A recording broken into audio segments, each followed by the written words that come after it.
শুধুমাত্র জ্বালাময়ী বক্তব্য দিয়ে ফেলে দিলে হবে না, সংগঠন গোছাতে হবে এবং আমাদের নেতা কর্মীদেরকে পলিটিক্যালি এডুকেটেড করতে হবে। তাদের অনেকের রাজনৈতিক জ্ঞানের অভাব।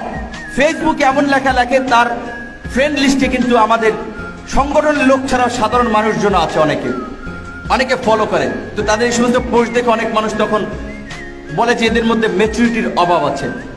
সম্ভাবনা আছে, সাহসী তরুণ, কিন্তু তাদের মধ্যে ম্যাচুরিটির অভাব আছে। সুতরাং এটা বলে যেন আপনার সংগঠনকে আন্ডার এস্টিমেট সে না করতে পারে, তাহলে কিন্তু আপনার সংগঠন সম্পর্কে সে সঠিক সিদ্ধান্ত নিতে পারবে না। আমরা যেটা বলছি যে অনেক মানুষ এখনো আমাদেরকে একটা বিবেচনা রাখছে যে দেখি তারা কি করে, কত দূর যায়। কিন্তু আলহামদুলিল্লাহ যেতে যেতে আমরা অনেক দূর চলে আসছি এবং অনেক মানুষ ইতিমধ্যে আমাদের সাথে যুক্ত হয়েছেন।